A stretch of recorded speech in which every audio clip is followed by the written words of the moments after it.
Hello students, I welcome you all to the virtual classroom of Moral Science, and today I'll explain you chapter number 3 of your moral value book, and it is strengthen your character. And the value which you will learn in this particular chapter is honesty. You will learn about honesty. Okay, so let us start our day with this noble thought. First of all, I'm reading one thought, so you please pay attention on it. Honest hearts produce honest action. अगर हमारा दिल honest है तो हमारे जो action होंगे, हमारे जो वर्क होंगे, वो भी क्या होंगे? ऑनेस्ट ही होंगे. And this thought is given by Brigham Young. So इनके द्वारा ये जो थॉट है वो दिया गया है. Now honesty means truthfulness. Honesty का मतलब होता है ट्रुथफुलनेस, यानी कि आपकी सच्चाई. आप कितने सच्चे हैं वो आपकी ऑनेस्टी के ऊपर डिपेंड करता है. Honesty means being free from all kind of evil motives. Honesty का मतलब होता है कि हमारे मन के अंदर किसी भी तरह के बुरे ख्यालात नहीं होते हैं. हम सबके बारे में अच्छा सोचते हैं और अच्छा करते हैं. Honesty means being fair and sincere not only in our dealings with others but also being honest with ourselves. Honesty का मतलब होता है being fair, सबके साथ में fairly behave करना, सिंसियर रहना. और ये नहीं कि आप जब दूसरों के साथ में डील कर रहे हो, दूसरों के साथ में बात कर रहे हो, तभी आप अपनी ऑनेस्टी को शो कर रहे हो. बट आपको अपने खुद के साथ में भी ऑनेस्ट रहना चाहिए. हमें खुद के साथ में भी ऑनेस्ट रहना चाहिए. अगर हम ऑनेस्ट रहेंगे तभी ऑनेस्टी सब जगह हम शो कर पाएंगे.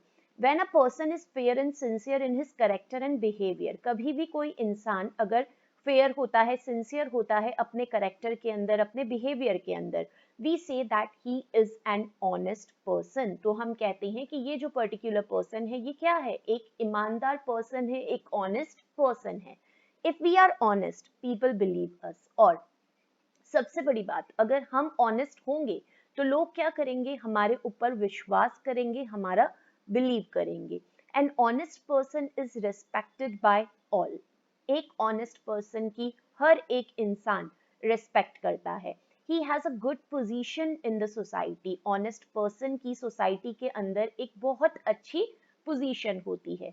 An honest shopkeeper has more customer. अगर एक ऑनेस्ट शॉपकीपर होगा, यानी कि एक ऐसा दुकानदार होगा, जब आपको पता है आप उसके पास में जाते हो तो वो आपके साथ में किसी तरह की कोई बेईमानी नहीं करता है. जितने का प्रोडक्ट है वो आपको उतने में ही सेल आउट करता है. उसके प्रोडक्ट की क्वालिटी अच्छी होती है.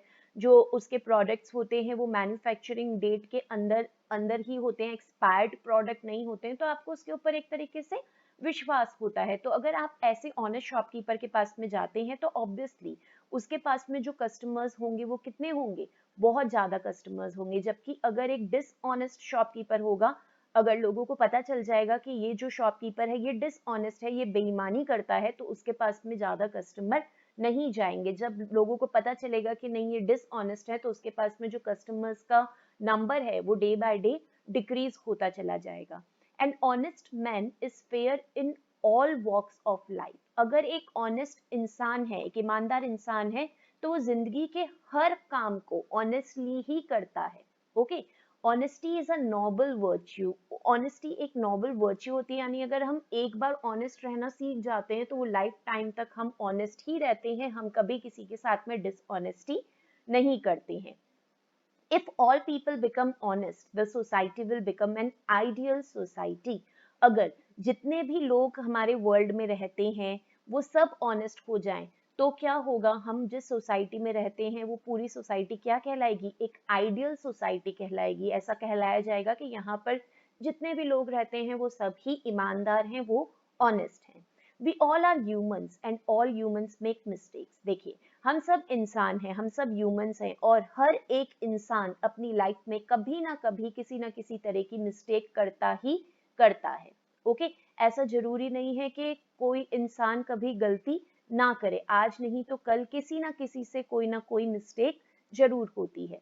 But it does not mean that we must tell lies to cover our mistake. but इसका मतलब ये नहीं है कि हम झूठ बोलें. अपनी गलतियों को छुपाने के लिए हमें कभी भी झूठ नहीं बोलना चाहिए. ओके. अगर आपने गलती करी है तो आप उस गलती को एक्सेप्ट कीजिए, झूठ मत बोलिए. अगर आपने झूठ बोल दिया तो फिर आप ऑनेस्ट नहीं कहलाएंगे. An honest person is loved, honest person से हर कोई प्यार करता है, उसको अप्रिशिएट करता है यानी उसकी तारीफ करता है, एंड ट्रस्टेड बाय ऑल, और हर किसी को उसके ऊपर विश्वास होता है.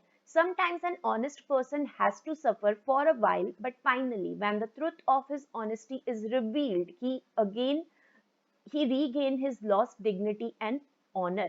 कभी कभी क्या होता है कि जो ऑनेस्ट पर्सन होता है उसको भी अपनी लाइफ में सफर करना पड़ता है, क्योंकि लोग उसके ऊपर विश्वास नहीं करते हैं. बट ये जो होता है ये शुरू शुरू में होता है, जब उसकी ऑनेस्टी रिवील्ड होती है, जब लोगों को पता चलता है कि नहीं, हमने गलत इल्जाम लगाया इसके ऊपर, ये तो सच में ऑनेस्ट है, तो जो उसकी डिग्निटी खो जाती है, लॉस्ट डिग्निटी और ऑनर होता है जो उसका, वो उसके पास में वापस आ जाता है. दस, an honest person has nothing to fear about. तो अगर कोई भी अगर ईमानदार इंसान है तो उसको किसी भी चीज के लिए घबराना नहीं चाहिए. His honesty gives him courage and strength. उसकी जो honesty होती है, उसकी जो ईमानदारी होती है, वही उसको courage और strength देती है, यानी कि हिम्मत देती है किसी भी काम को करने के लिए और अपनी honesty को prove करने के लिए.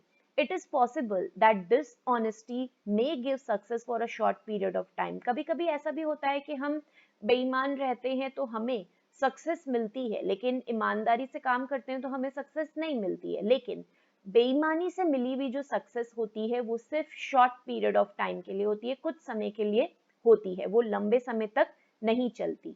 But honesty is sure to succeed in long run. लेकिन अगर आप ऑनेस्ट हो तो लंबे समय तक जो आपकी ऑनेस्टी है वो हमेशा आपके साथ में रहती है.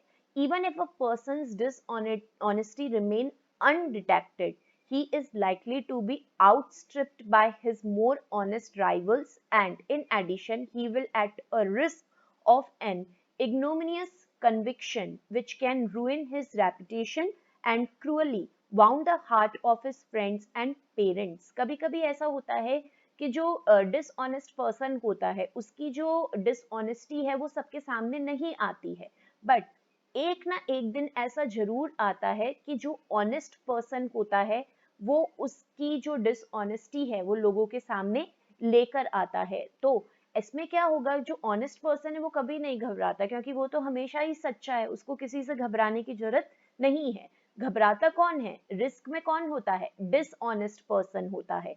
और जब उसकी डिसऑनेस्टी लोगों के बीच में आ जाती है तो क्या होती है, जो उसकी रेप्यूटेशन होती है वो डाउन हो जाती है, और फिर जो उसके फ्रेंड्स और पेरेंट्स होते हैं उनको भी क्या लगता है, बहुत ही बुरा जख्म लगता है, घाव लगता है कि उस पर्सन ने क्या करा, लोगों के साथ में बेईमानी करी, लोगों ने उस पर विश्वास किया लेकिन उसने उनका विश्वास तोड़ दिया.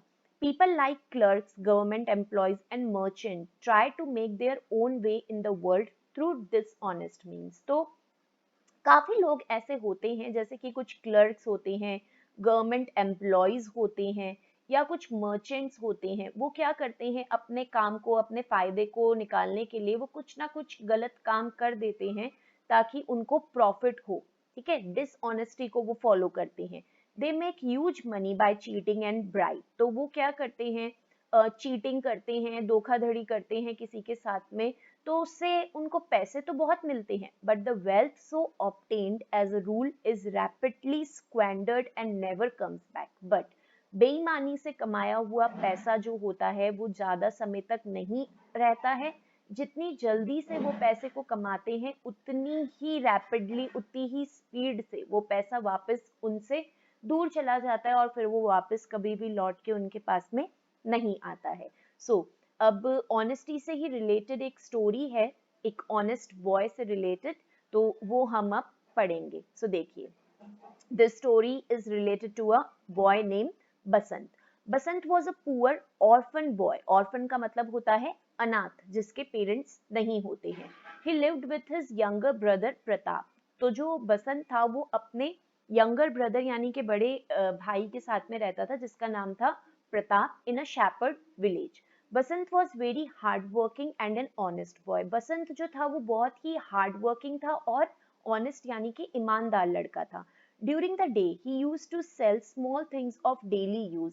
दिन के समय वो क्या करता था, वो छोटी छोटी चीजें बेचता था जो कि डेली यूज के अंदर काम आती है. और वो छोटी छोटी चीजें क्या होती थी, जैसे कि वो सीव बेचता था मैच बॉक्सेस बेचता था, कैंडल्स बेचता था और इंसेंस स्टिक्स बेचता था। इंसेंस स्टिक्स होती हैं स्टूडेंट्स अगरबत्ती, ओके, उसको इंग्लिश में इंसेंस स्टिक्स कहा जाता है।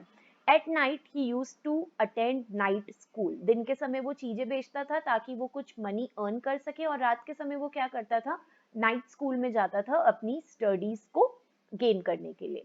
One morning he went into the market to sell the things, एक सुबह की बात है, वो मार्केट गया चीजों को बेचने के लिए। Basant called out match boxes, incense sticks, candles, और वो क्या करने लगा, वो चिल्लाने लगा अपनी चीजों को बेचने के लिए। जैसे आपको पता है रोड पे जो वेंडर्स आते हैं चीजों को बेचने के लिए, तो वो कैसे कॉल्ड आउट करते हैं, मतलब पुकारते हैं कि हमारे पास में ये प्रोडक्ट्स हैं, आप प्लीज आइए और आके परचेज करके जाइए। तो उसी तरीके से बसंत भी जो था वो पुकार रहा था, अपनी चीजों के बारे में बता रहा था कि मेरे पास में ये प्रोडक्ट्स हैं and you can come and have those products, everything for 5 rupees. और उसने साथ में ये भी बोला कि आइए लीजिए, सब चीजें 5 रुपीज की है, नाइस एंड लॉन्ग लास्टिंग। और उसने अपने प्रोडक्ट्स के बारे में ये भी बताया कि मेरे प्रोडक्ट्स बहुत ही अच्छे हैं और लॉन्ग लास्टिंग, लंबे समय तक चलते हैं। But nobody paid any attention to him, मगर सब अपने अपने कामों में बिजी थे, उसके ऊपर कोई भी ध्यान नहीं दे रहा था। Just then, a local leader of the labor union, Raj Kishore, passed by. उसी समय एक लोकल लीडर था वहां का, जिसका लेबर यूनियन का लीडर था, वो जो लेबर्स होते हैं, काम करने वाले होते हैं, उनका लीडर था, और उसका नाम था राजकिशोर। वो वहां से पास हुआ बसंत के पास से। Basant went to him and requested him to buy something, तो बसंत उनके पास में गया, उस लीडर के पास में, राजकिशोर के पास में, और उनसे रिक्वेस्ट करी कि प्लीज आप मुझसे कुछ परचेज कर लीजिए। Sir please buy something, I have buttons, match boxes, incense sticks and candles. उसने कहा मेरे पास में बटन्स हैं, मैच बॉक्सेस हैं, इंसेंस स्टिक्स हैं यानी कि अगरबत्ती हैं, और कैंडल्स हैं, और इन सब की जो रेट है वो क्या है, ओनली 5 रुपीज ईच। राजकिशोर ने जवाब दिया, no I don't need them, and went on his way. Rajkishore ने कहा नहीं, मुझे कुछ भी नहीं चाहिए, और इतना कहकर वो अपने रास्ते चला गया। बसंत फॉलोड हिम, बसंत ने उसको फॉलो किया। सर प्लीज बाय समथिंग, बसंत ने कहा सर प्लीज आप कुछ परचेज कर लीजिए। But I don't need anything, replied the irritated Rajkishore, and he pushed Basant aside. अब जब बसंत ने सेकंड टाइम राजकिशोर से कहा, तो राजकिशोर ने इरिटेट होकर यानी कि परेशान होकर बसंत को जवाब दिया, मुझे कुछ नहीं चाहिए, और उसने बसंत को इतना कह के थोड़ा सा पुश कर दिया। उसने कहा आप हटो मेरे रास्ते से, और मुझे आपसे कुछ नहीं लेना। बसंत अगेन इंसिस्टेड, बसंत ने वापस उनको इंसिस्ट किया यानी उनको फोर्स किया। Sir at least buy one match box, Basant ने कहा आप कम से कम एक मैच बॉक्स ही परचेज कर लीजिए। Since morning I have earned nothing, उसने ऐसा इसलिए कहा क्योंकि उसकी मॉर्निंग से कुछ भी इनकम नहीं हुई थी, किसी ने भी कुछ परचेज नहीं किया था, तो इसलिए उसने राजकिशोर को बोला कि प्लीज आप एटलीस्ट एक मैच बॉक्स ही मुझसे परचेज कर लीजिए। I thought you would buy something, मुझे ऐसा लगा था कि आप मुझसे कुछ ना कुछ जरूर परचेज करेंगे।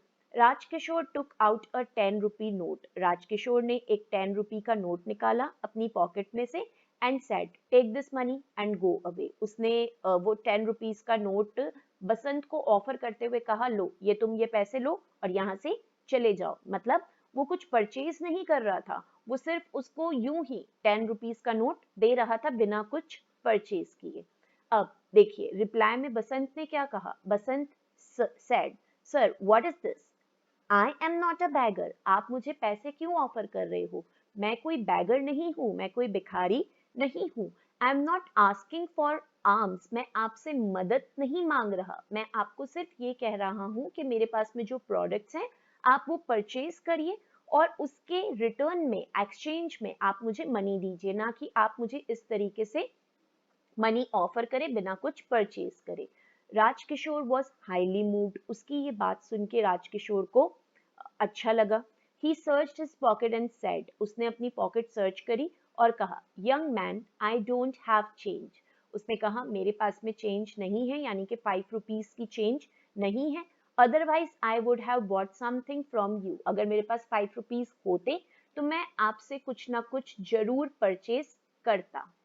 एट दिस बसंत सेड, इसके ऊपर बसंत ने कहा, नेवर माइंड सर, आप फिक्र मत कीजिए, give me the note, I will quickly bring the change, आप मुझे नोट दीजिए, उसके बदले में मैं चेंज लेकर आता हूँ और आपको मैच बॉक्स भी देता हूँ। Basant gave a match box to Rajkishore. अच्छा, अब बसंत ने राजकिशोर को मैच बॉक्स तो दे दिया और वो जो 10 रुपीज का नोट था वो लेकर चला गया। He took 10 rupee note from his hand and ran into the market so as to get the change. उसके हाथ में से उसने 10 रुपए का नोट लिया और फिर वो भागता हुआ मार्केट में गया ताकि वहां से वो किसी से भी 10 रुपीज का चेंज ले सके और रिमेनिंग 5 रुपीज राजकिशोर को रिटर्न कर सके। Then Rajkishore stood there waiting for Basant, Rajkishore वहां पर खड़ा रहा, कुछ देर तक वेट करता रहा बसंत के आने की, क्योंकि बसंत 10 रुपीज का नोट लेकर गया था और मैच बॉक्स तो दे दी थी, बट उसने कहा था 5 रुपीज में आपको चेंज करा के वापस देता हूँ। He was still holding the match box in his hand, Rajkishore ने अभी भी अपने हाथ के अंदर मैच बॉक्स को होल्ड किया हुआ था। After some time, when Basant did not turn up, Rajkishore left that place thinking that Basant was a dishonest boy. अब कुछ देर तक तो राजकिशोर ने बसंत का वहां पे इंतजार किया, लेकिन जब काफी देर तक बसंत वापस नहीं आया तो राजकिशोर उस जगह को छोड़कर चला गया और उसने ये सोचा कि जो बसंत था वो एक बेईमान बॉय था, वो बेईमान लड़का था और वो उसके साथ में डिसऑनेस्टी करके गया है। 5 रुपीज की जो प्रोडक्ट था उसके बदले वो 10 रुपी का नोट लेकर गया और वापस नहीं आया। दैट नाइट आफ्टर डिनर, उसी रात डिनर के बाद में, when Rajkishore was strolling outside in his house, खाना खाने के बाद में जब वो घूम रहा था अपने घर के बाहर, a young boy came painting and said, तो एक यंग बॉय आया और उसने उसके घर के बाहर नॉक किया एंड कहा, sir can you tell me where mister Rajkishore live, और उसने उस यंग बॉय ने उसी पर्सन से यानी राजकिशोर से पूछा कि आप मुझे बता सकते हैं कि मिस्टर राजकिशोर कहाँ पे रहते हैं। राजकिशोर बहुत सरप्राइज, तो राजकिशोर जो था वो सरप्राइज हो गया। He said I am Rajkishore, उसने कहा मैं ही हूँ राजकिशोर, बताइए what's the matter. The boy was Pratap, Basant younger brother. जो बॉय आया था राजकिशोर को ढूंढता हुआ वो कौन था, वो था प्रताप। और प्रताप कौन था, बसंत का यंगर ब्रदर यानी बसंत का छोटा भाई। He said today morning Basant sold a match box to you, तो प्रताप ने राजकिशोर को कहा कि आज सुबह बसंत ने आपको मैच बॉक्स सेल आउट की थी। You gave him a 10 rupee note, और आपने उसको 10 रुपए का नोट दिया था। टू ब्रिंग द चेंज, आपने उसे कहा था कि लो 10 रुपीज का नोट और चेंज लेकर आ जाओ, 5 रुपीज आप रख लो, 5 रुपीज रिटर्न कर दो। Unfortunately, as he was crossing the busy road, he stepped on a banana peel. आगे उसने प्रताप ने बताया कि अनफॉर्चुनेटली क्या हुआ कि जब वो बिजी रोड को क्रॉस कर रहा था तो उसका जो पैर था वो बनाना पील के ऊपर आ गया, यानी कि जो केले का छिलका होता है उसके ऊपर पड़ गया बसंत का पैर, and fell on the ground, और इस कारण जो बसंत था वो ग्राउंड पर गिर गया। His leg was sprained severely, उसका जो लेग था वो स्प्रेन्ड हो गया यानी उसके क्रैक आ गया है। So he could not return back, इस वजह से वो वापस आपके पास में 5 रुपीज चेंज नहीं लेकर आ पाया। He is in great pain, अभी भी वो दर्द में है। So he has sent me to return this money, तो उसने मुझे भेजा है आपके रिमेनिंग 5 रुपीज रिटर्न करने के लिए। Oh I am sorry but where he is now, Rajkishore को जब ये बात पता चली तो राजकिशोर ने कहा I am really very sorry, और बसंत कहाँ है अभी। At home we live in the shepherd village with our uncle Bhikhu, Pratap ने जवाब दिया कि वो घर पर है और हम शेपर्ड विलेज में रहते हैं हमारे एक अंकल के साथ में जिनका नाम है Bhikhu. And where are your parents, asked Rajkishore, Rajkishore ने कहा और आपके पेरेंट्स कहाँ हैं। तो प्रताप ने जवाब दिया सर वी आर ऑर्फन्स, हम ऑर्फन्स हैं यानी कि अनाथ हैं। Our parents died last year in bomb blast, हमारे जो पेरेंट्स थे वो लास्ट ईयर एक बॉम्ब ब्लास्ट हुआ था उसके अंदर मारे गए। प्रताप ने ये जवाब दिया और ये जवाब देते समय उसकी आंखों में आंसू आ गए थे। Okay stop crying be brave, Rajkishore ने कहा चुप हो जाओ, हिम्मत रखो। वेट फॉर अ वाइल, कुछ देर के लिए वेट करो। I will come with you, मैं आपके साथ में आता हूँ।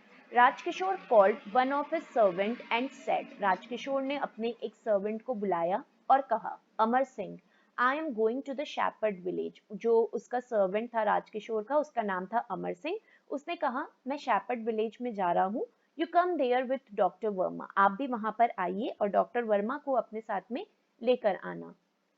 Tell him it's an emergency, और डॉक्टर वर्मा को आप ये बोलना कि ये एमरजेंसी है, तो वो आपके साथ में जल्दी आए। Ask for Bhiku's house. Saying this he left with Pratap. और उसने अपने सर्वेंट को कहा, भीखू के घर के बारे में आप पूछना कि भीखू का घर कहाँ पर है शेपर्ड विलेज में। इतना कहकर वो प्रताप के साथ में निकल गया। On reaching the village he saw Basant lying on a broken cot. जब वो विलेज पर पहुंचा तो उसने देखा जो बसंत था वो ब्रोकन कॉट के ऊपर सो रहा था। यानी कि जो ब्रोकन कॉट यानी जो खाट होती है उसको कॉट कहा जाता है, और टूटी हुई थी वो कॉट, तो उसके ऊपर जो बसंत था वो सोया हुआ था। Okay, and just wait a minute.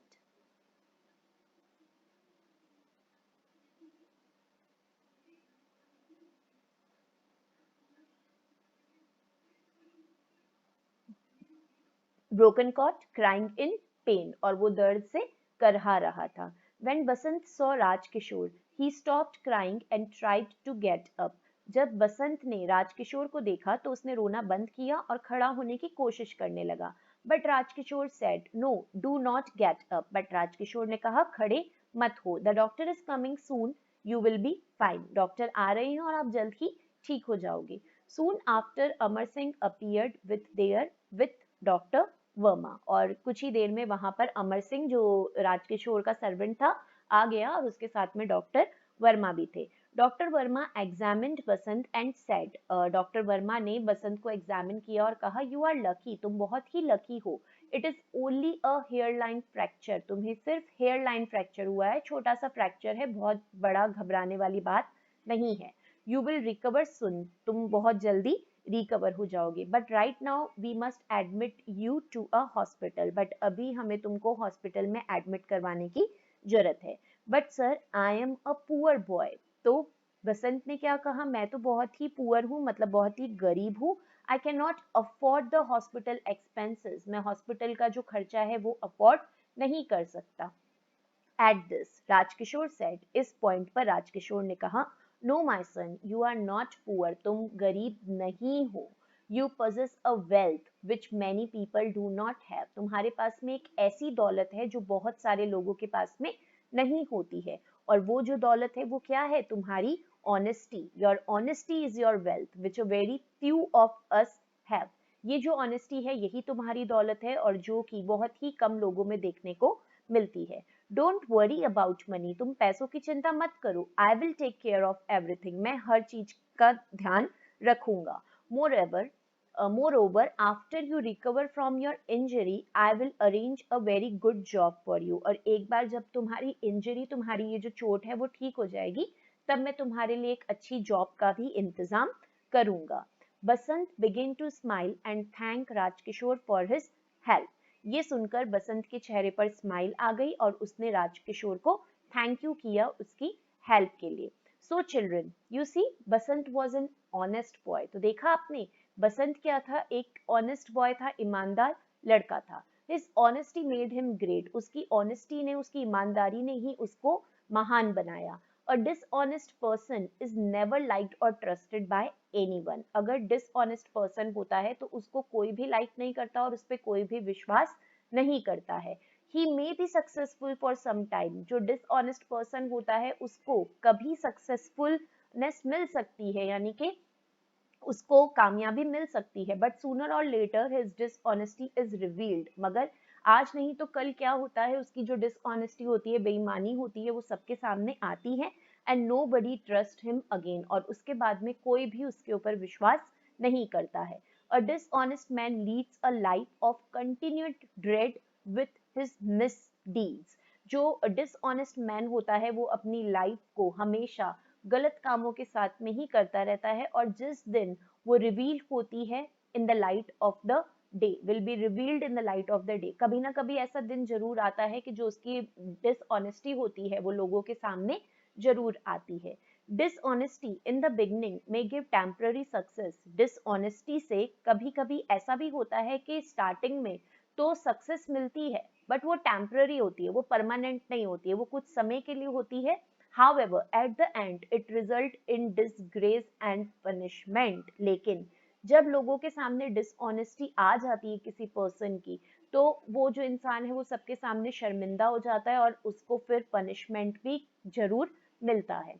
A child dishonesty, if detected earlier, becomes a blessing in disguise. अगर कोई बच्चा डिसऑनेस्ट होता है अपने बचपन के अंदर और जल्दी ही पता चल जाता है कि ये जो बच्चा है ये डिसऑनेस्ट है, ये बेईमान है, तो वो जो पहले ही पता चल जाता है वो उसके लिए आगे जाके एक तरीके से ब्लेसिंग्स बन जाती है, क्योंकि स्टार्टिंग में ही अगर पता चल गया कि ये बेईमान है तो उसको बदला जा सकता है, उसके अंदर चेंजेस लाए जा सकते हैं. लेकिन एक बार अगर हैबिट बन जाती है तो फिर उसको बदलना मुश्किल होता है. At an initial stage he she understand the consequences. Initial stage में यानी कि जब छोटे होते हैं तभी अगर डिसऑनेस्टी पता चल जाती है किसी बच्चे की, तो उनको कॉन्सिक्वेंसेस भी पता चल जाते हैं, यानी कि इसमें क्या प्रॉब्लम आ सकती है ये भी पता चल जाती है कि डिसऑनेस्टी अगर होगी तो क्या क्या दिक्कतें आएगी.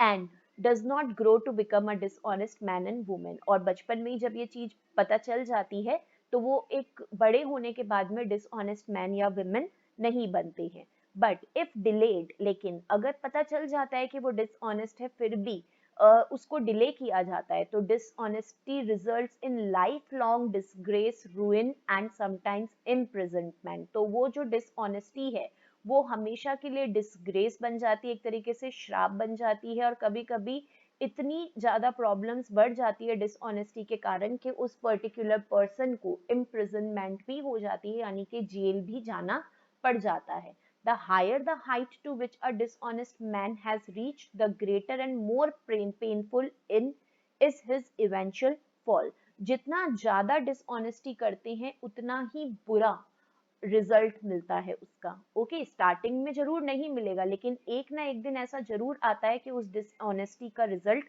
मिलता ही मिलता है. सो children, you should always be honest in your daily life. तो आप ध्यान रखेंगे स्टूडेंट्स कि आपको हमेशा अपनी लाइफ के अंदर ऑनेस्ट रहना है. You are the future of our country. आप हमारी कंट्री का भविष्य है. Hence, you are expected to build an honest society. और आप सबसे यही आशा करते हैं, आपके पेरेंट्स, आपके टीचर्स, आपके एल्डर्स, कि आप एक ऑनेस्ट सोसाइटी क्रिएट करेंगे अपने खुद के लिए. And also leave a tradition of honesty for your future generation. और अगर आप खुद ऑनेस्ट होंगे तो उसी ऑनेस्टी को आप अपने आने वाली जनरेशन को भी सिखाएंगे. जैसे आपके पेरेंट्स ऑनेस्ट हैं तो आपने भी वो ऑनेस्टी सीखी है. अगर आप डिसऑनेस्ट होंगे तो आगे वाली जो जनरेशन होगी वो भी क्या होगी, डिसऑनेस्ट होगी. तो आपको डिसऑनेस्ट बिल्कुल नहीं बनना है, आपको ऑनेस्टी को ही फॉलो करना है. So what is the moral of this story? It is honesty and truthfulness go hand in hand. अगर आप ऑनेस्ट हैं तो आप सच भी बोलेंगे. तो ये दोनों चीजें हमेशा साथ में ही होती हैं. अगर ऑनेस्टी है तो ट्रूथफुलनेस भी आपके साथ में है. Okay, so that was all about the explanation of this chapter. Now there are some exercises in this chapter which are question answers. Fill in the blanks, yes or no, and match the following also. So read this chapter again, go through the explanation part, and then try finding the answers of all these exercises. And then in my next video I will be giving you the answers of all these exercises. Okay students, so that's all for today. I'll see you back in the next class where I will be giving the answers of all the exercises of chapter number 3. Till then, do take good care of yourself. Thank you students.